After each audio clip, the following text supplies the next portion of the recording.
It's Red Eye Radio. Gary McNamara and Eric Harley talk about everything from politics to social issues and news of the day. Whether you're up late or you're just starting your day, welcome to the show. From the Uniden America Studios, this is Red Eye Radio. All across the USA, we are Red Eye Radio. I'm Gary McNamara. Those of you just waking up, we thought Eric was going to be here, but when he was getting ready, he said he just couldn't do it. He tested negative for COVID yesterday, so we talked on the phone, thought he was going to be in, and back when I talked, I said, are you sure? Are you sure you're going to be okay? And he texted us just before we started the show last night and said, I just can't do it. So he just felt so weak. So it's better that he gets rest for a couple of days and then comes back full bore next week. When he comes back, I may not have to do anything. Wall Street Journal reporting a couple of minutes ago, I'm sure you saw it yesterday in all the different publications out there, that Obama was expected to endorse Harris. Wall Street Journal, just a few minutes ago, Barack Obama and Michelle Obama endorse Kamala Harris for president. Former first couple waited for the Democratic Party to unite before backing the vice president. So, let me see. Former President Barack Obama and Michelle Obama endorsed Harris's presidential bid Friday, lending their support in the most notable sign yet of the vice president's rapid consolidation of the Democratic Party. The endorsement from the Obamas came at the end of Harris's first week since becoming the party's expected nominee in the aftermath of President Biden's decision to withdraw from the race against his GOP rival, former President Trump. There you go. So now it's official. The entire elite of the Democratic Party has now said, to hell with the Democratic voter. And you may be thinking to yourself, wait a minute, hold it. Is that what they really think? Is that what the liberal voter really thinks? Yep. Playing a bunch of audio we played during the week. This one today. This is from MSNBC. And we told you it figures Obama would jump in. would jump in Friday today when it's been a horrible start. Been just a horrible start.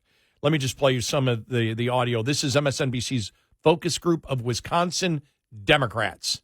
All right, liberal Democrats, and what they thought about how this whole thing has gone down and democracy. How do you feel about the process in which President Biden decided not to run for re-election? Well, it would have been nice if he made this decision a year ago so we could have had a primary and, maybe decided who we want to replace him rather than just all flocking to Kamala Harris. I think by trying to clear the field and ensure that it was going to be Biden and make sure that there wasn't any sort of not allowing us to have an actual Democratic primary process, I'm not saying I think Kamala Harris is going to lose, but I do think that we would have been benefited significantly if he had figured this out far sooner, so there could have actually been more time to have an internal debate, have internal democracy within the party.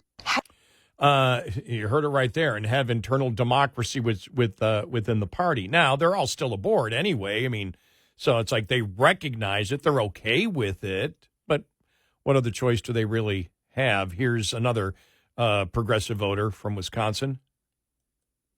Let's do that again here. Here's another voter from Wisconsin. I don't like the process either. We started the conversation with there are people behind closed doors and curtains making the decisions for us, and it's supposed to be a process. We're supposed to be part of it. So that part I don't like on principle. I don't like. There you go. Why did my audio cuts are in a loop for some reason? And the other thing is, and that's why I laugh at Obama getting in, because this has not been a good couple of days now. Everything that has happened, and we recognized it. James Carville recognized it. We played an audio cut from him yesterday where he was like, okay, he was criticizing that she's always looks like she's thinking too hard, and you can see the wheels moving. And we laughed and said, well, wait a minute. What that shows is she doesn't have a clue on the issues. That's why she looks like that. But here's Carville yesterday giving a reality check. He's not really on board with all the sis boom, rah, rah, rah. I hate to do this, but I got to be the curmudgeon. I have to be the skunk at the garden party. This is too triumphalist, okay? This is everybody's giddy. I look at the coverage and it's great, and if I had to write a play about what I think it's going to be like, it would be entitled The Ice Pick Cometh, okay? Get ready, they're coming, all right? And it's good. Everybody should feel good and liberated and everything else. But if we don't win the election, we haven't done anything. We haven't changed the temperature in America. We haven't changed anything. And I think the vice president, I hope that, her campaign is getting ready. I hope they're listening to my friend and fellow New Orleanian, Don Brazil, who actually, I think, has the same kind of view of politics that I do. And they're coming at us. And they're going to keep coming. And this kind of giddy elation is not going to be very helpful much longer, because that's not what we're going to be faced with. And I think the vice president, put it in athletic terms, needs a really good cut man in a corner, because she's getting ready to get cut. He knows. He knows what we know. They can't win on the issues. It's that simple. They can't win on the issues, and Carville knows that. He knows it. Yep. Yeah, that's why he's the serpent of politics. I ever just tell you the story that I was covering the Philadelphia Republican Convention back in 2000. And we're on one of the trolleys in Philadelphia going down the street. And it's all Republicans in there. And I was going because I was broadcasting my local show that I was doing for our flagship station, WBAP. I was doing my show from there. So I was heading, it was early in the morning, and I was heading down to check out everything and get interviews and do a bunch of different things that you got to do. In the trolley, and we're in the middle, I don't remember what street it was in Philly, but there it is. Somebody goes, look, there's James Carville. What? And everybody you just see the entire, bus, everybody go to one side to look out the window. And you heard people go, hey, and you knew that the cursing and everything was going to start, and then it stopped because they looked down, and he had his little kid with him. And holding hands with a little kid, and everybody just went, oh, they all went, oh, beautiful kid, James, beautiful kid. Everybody was great, and then it just kept going on. But he knows, and he'll be cursing again in a couple of weeks, because she's not a good candidate. Now, Obama came aboard. He had no choice now.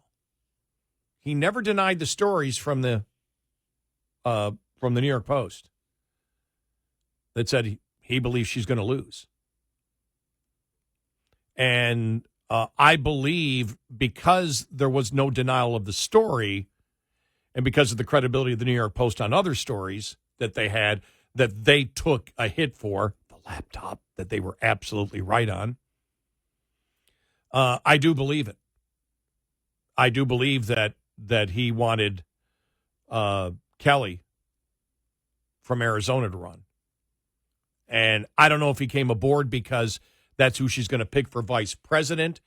I don't think vice presidents are going to make any difference, whoever she picks, in this. I just don't think that's going to happen.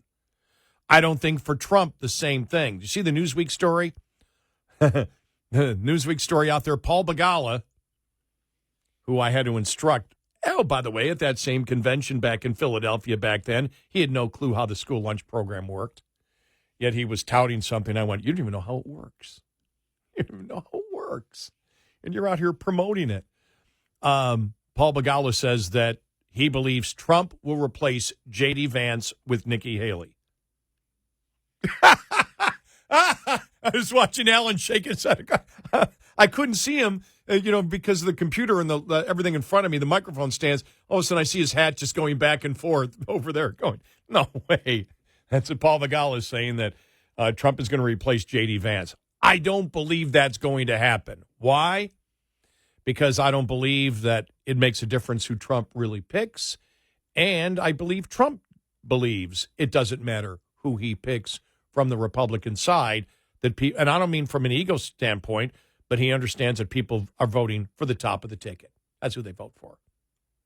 And you're going to see the Democrats, if she ends up picking the senator from Arizona, I can see them going crazy like they did earlier this week.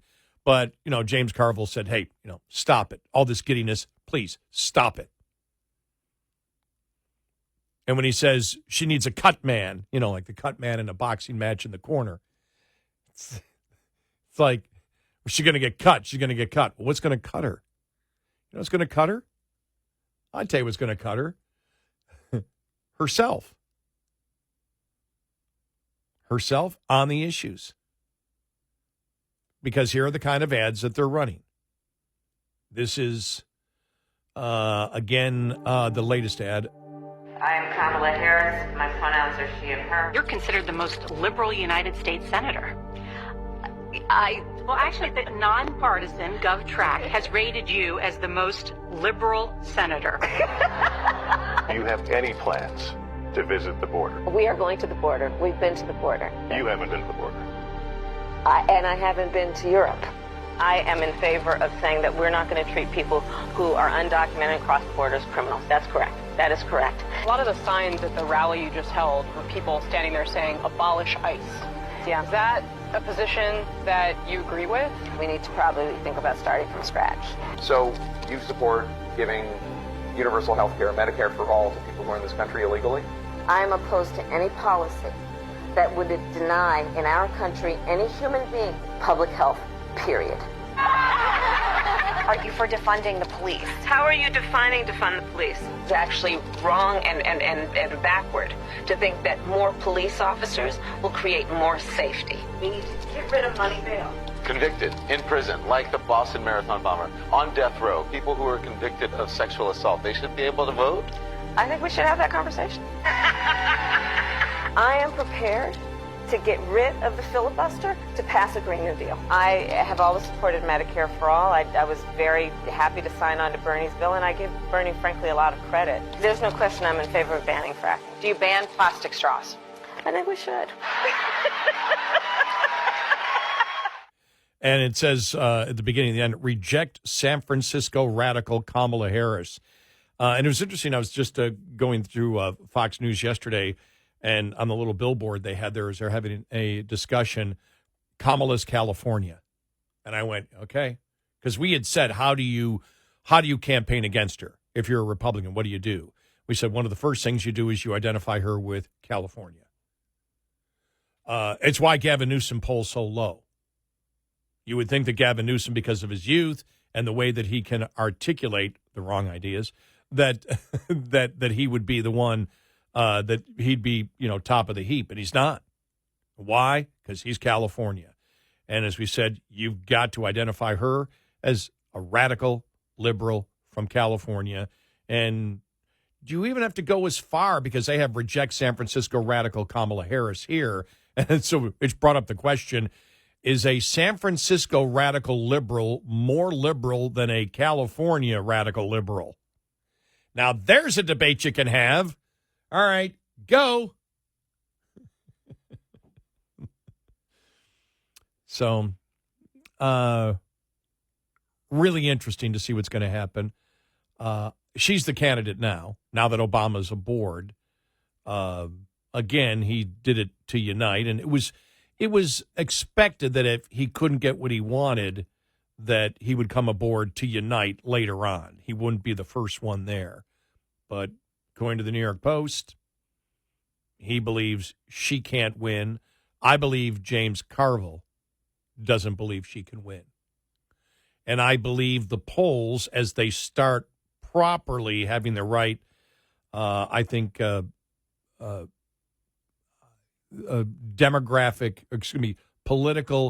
demographic spread for the polls start coming out, you'll see that, she really didn't have much of a bump when she came aboard, that the public identifies her with the policies of Joe Biden. The Rasmussen poll said, look, we've covered probably her and polled her more than anybody. There was no bump. And they have Trump up +7. Nationwide. You'll see. I mean, after you got to wait, I think, till after the convention. She may get a little bump there, but we'll know by September. But the problem that they have, as we've stated over and over and over and over and over again, that the vast majority of the population, 2/3 or more, disagrees with them on the policies they care about. It's that simple. 866-90 Red Eye. This morning's USDA Farm Report is brought to you by House Products. Tested, trusted, guaranteed since 1920. Progress reported in reducing quarantine areas associated with invasive fruit fly species in California. Over the last year, we had 4 different species of fruit flies that were detected and that we established quarantines for. 2 of them, the Tao fruit fly and the Queensland fruit fly, were first ever in the Western Hemisphere quarantines. With quarantines also implemented for Mediterranean and Oriental fruit fly species, according to Richard Johnson of USDA's Animal and Plant Health Inspection Service. Now comes word of both the reduction of the Oriental fruit fly quarantine area in 2 Southern California counties and eradication of the Tao fruit fly in Los Angeles County. Johnson says the progress is a collaborative effort between APHIS, the California Department of Food and Agriculture, and local stakeholders. With this set of quarantines, we mobilized a lot of people, had a lot of volunteers from the USDA staff go out there to help participate. I'm Rod Bain reporting for the U.S. Department of Agriculture in Washington, D.C. This report brought to you by Cenex Fuels and Lubes. Lines open for your calls. 866-90 Red Eye on Red Eye Radio.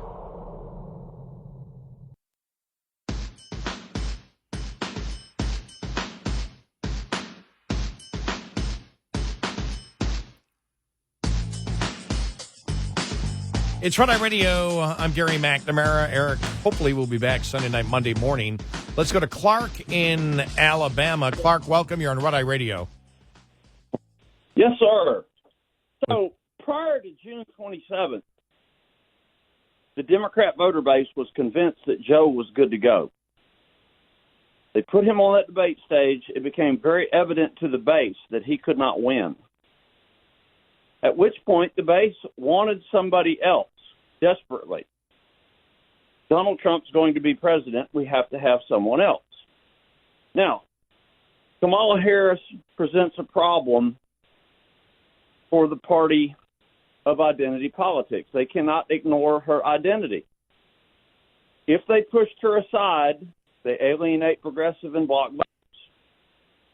So what if they've made Kamala the apparent pick, and then before their convention, they convince the base she can't win either, and her removal becomes acceptable? And then they can move to who they wanted, and they didn't offend the progressives and the bloc votes. Well, I'd said that on Monday when I came in. I said if by the end of the week, if the polls are bad or in 10 days, don't be surprised if it happened. But I had to back off on that because on Wednesday, the DNC said that the voting will begin, the virtual voting, on Thursday of next week. Once that happens, it's done. And that's the problem. And now with and now with Obama endorsing her and the DNC setting the virtual vote to start next Thursday, you've got 4 days to do it, and it's not going to happen in that short time after Obama endorsed her. So that's, I know the manipulation has been masterful up until now. Well, I don't think it's been masterful at all. I think it's been obviously very bad, and the lies have been recognized by the American public.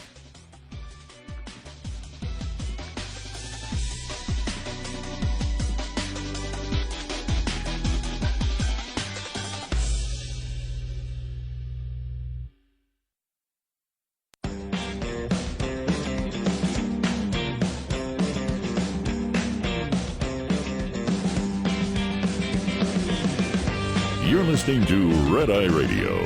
from the Uniden America Studios. And I'm Gary McNamara. Come on, Eric. Come back on Sunday night, Monday morning. Get well, get well. He tested negative yesterday, so that's all good. So I do expect him in Sunday night, Monday morning. To the last caller who said, what was the word he used? Masterful?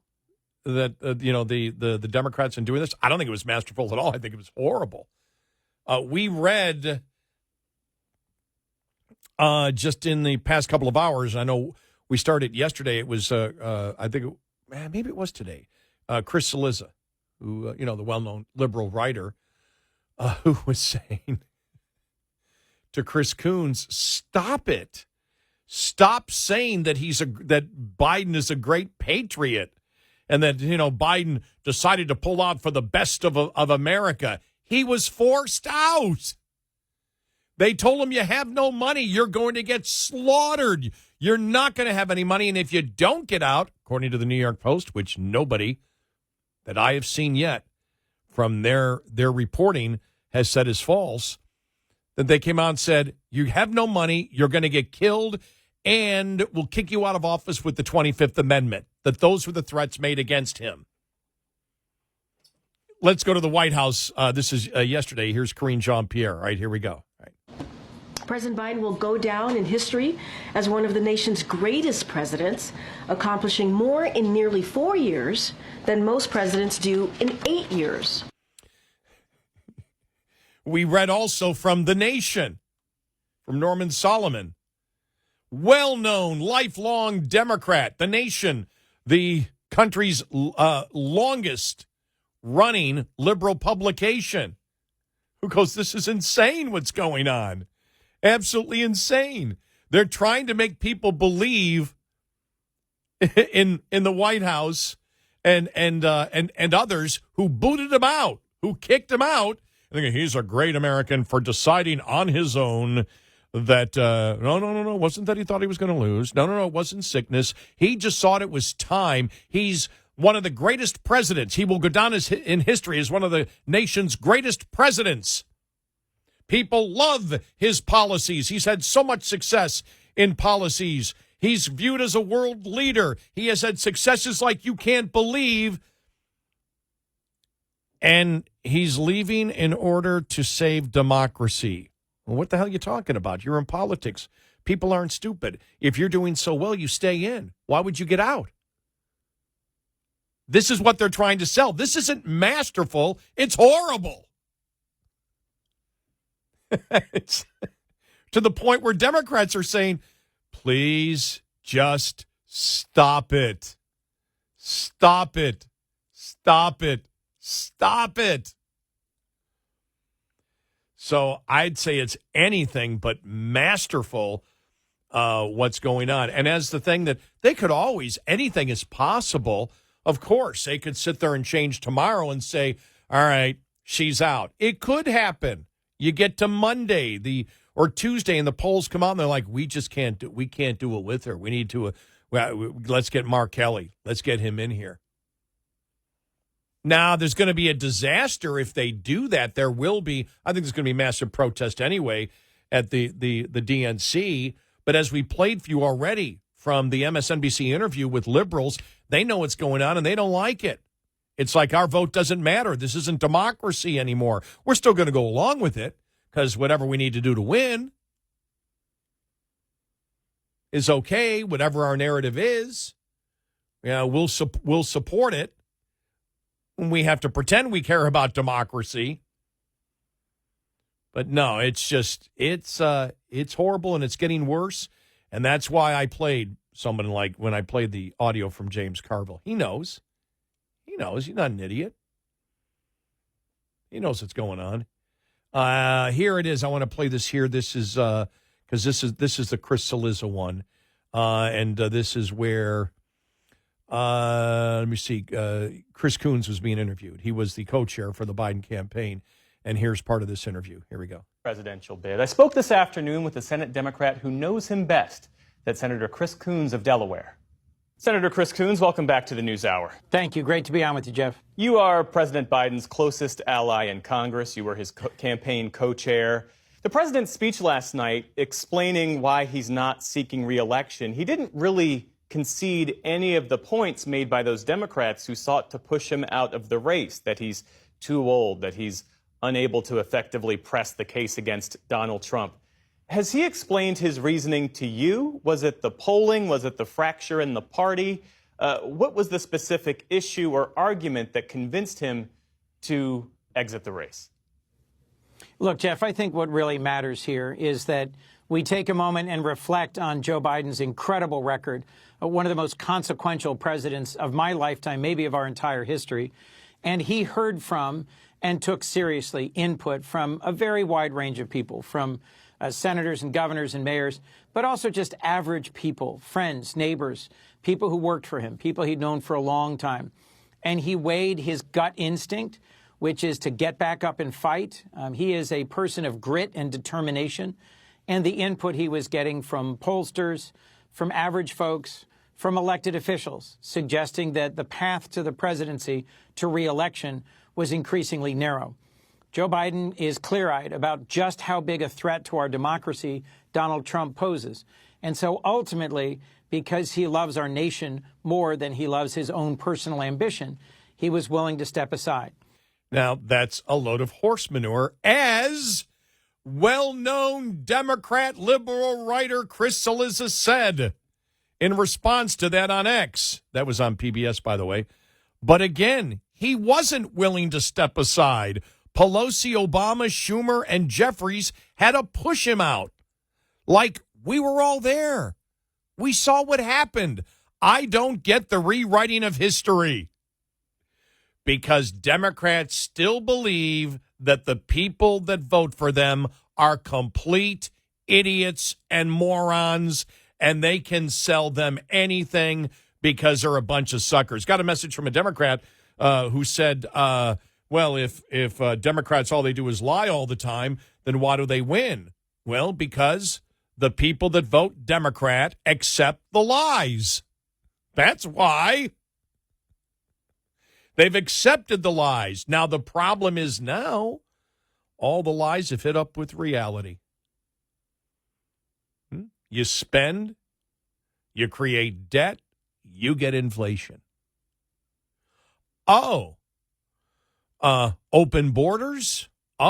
It affects our city thousands of miles away from the border. Well, we didn't expect these consequences. What's going on? Defund the police. Oh, wow. Crime goes up in the cities when you defund the police. Well, what the heck is this going on? In California, Newsom now, we need to crack down on these homeless.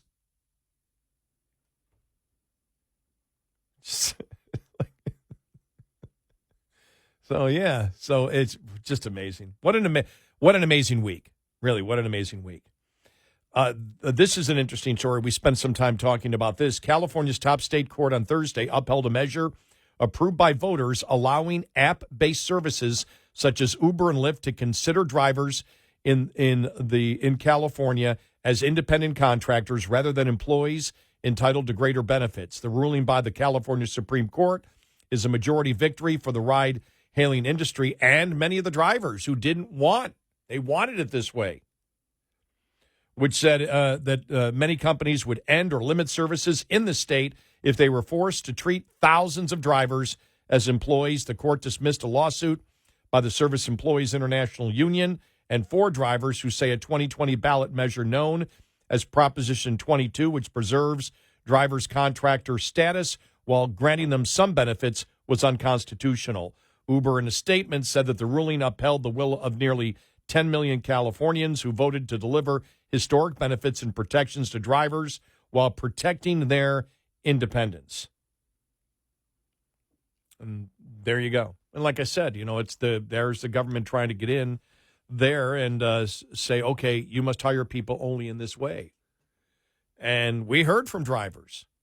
In fact, we heard from more drivers who wanted to keep the independent contractor status than be employees, because being employees also means more rules and regulations. that come with it. And if costs go up, fewer passengers. So, like I said, it's a choice that they get. And as we know, that's where the left was trying to go. They wanted to get rid of, like, any type of contractors out there. You've got to be an employee. You've got to be an employee. So that is actually huge for the state of California. There was another story I wanted to get to before we got out of here today. Okay, here it is.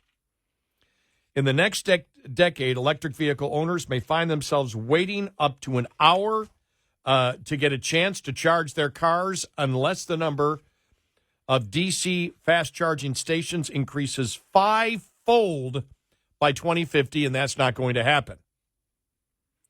New research by the Energy Policy Research Foundation, a nonpartisan not-for-profit think tank, finds that the United States charging infrastructure will have to expand greatly to satisfy projected demand that will arise from all electric vehicles that automakers will be required to produce under the recently finalized corporate average fuel economy CAFE standards.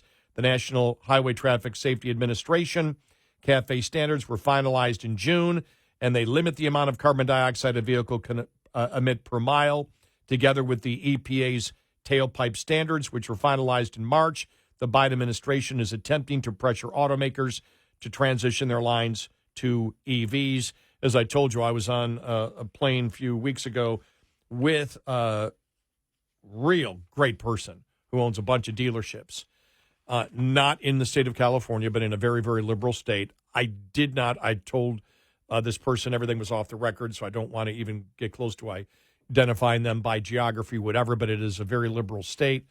And this person told me, they said, nope, we've actually been told by the most liberal state legislators in our state that, yeah, this has to come to an end. We can't do this, and we know it. We're just too stubborn to admit it, but this isn't going to work. It's something that we've said all along. You can't force people to buy stuff that they don't want to buy. You can't coerce people in a free society to do that, especially in something like a vehicle. So it's like, yeah, we know we can't do it. They know they can't reach their goals. And so you see it, every single news item, everything out there as you see, has to do with the EV business, even with the massive subsidies, the massive taxpayer subsidies that you have to pay for somebody's electric vehicle, even though you don't own one. Even that can't make that business model a success. And sorry, but you got to have a business model that makes you a profit without subsidies, and there is no path to that in the next century. 866-90-RED-EYE.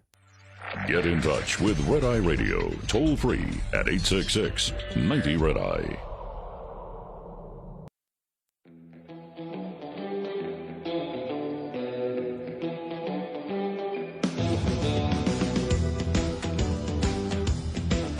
It's Red Eye Radio. I'm Gary McNamara. Eric will be back. I'm making a promise. I'm making a campaign promise. Eric will be back Sunday night, Monday morning. Let's go to Valerie in Illinois. Valerie, quickly, you're on Red Eye Radio. Hi.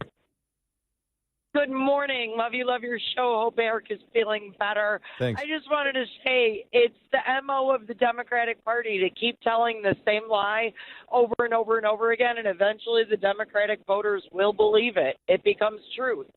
Keep telling the story. Well, yeah, if you keep repeating the same lie, you're going to have some Democrats that always believe it. The problem is here, as we've always stated, you finally reached a point where the narrative, selling the liberal narrative, has hit reality. As we always say, the biggest problem the Democrats have is not the Republicans, it's reality. You can't spend money anymore and borrow anymore without getting inflation. Can't stop that. The border crisis has now affected all these cities. So you can say whatever you want, but now Democrats are actually feeling it. But the goal actually for the Republicans should never be to convert Republicans. It should be to convert independents. And all the polling shows there's basically been a swing of anywhere between, we believe, 12 and 15%. And that was under Biden. It may be more with Trump and Harris of independents. And that's what wins you elections. Your goal is to win elections. If you keep winning elections, that's where you can then do the things that you wish to do. Hopefully everybody's eyes are open and hopefully everybody's paying attention. Yeah. I'm from Illinois, originally from Chicago, and the convention's coming. All we can do is wait and see now. Yeah. You're never going to convince everybody. The goal is to win elections. And when you have Democrats now, I mean, that's the point that we brought up. They're gaslighting it's not even lies anymore. They're gaslighting what is obvious to everybody. And there's a difference, as we said, between lying and gaslighting. Gaslighting when everything is so obvious. It's self-evident, and somebody is telling you that what you're experiencing, what you actually see with your own eyes, doesn't exist, and the opposite is true. And that's the problem that they have. Their lies have gone to gaslighting, and even a significant portion of Democrats now doubt what they're being told by their leaders. Not all, but enough to win an election for Republicans and to hold power for a while? Maybe.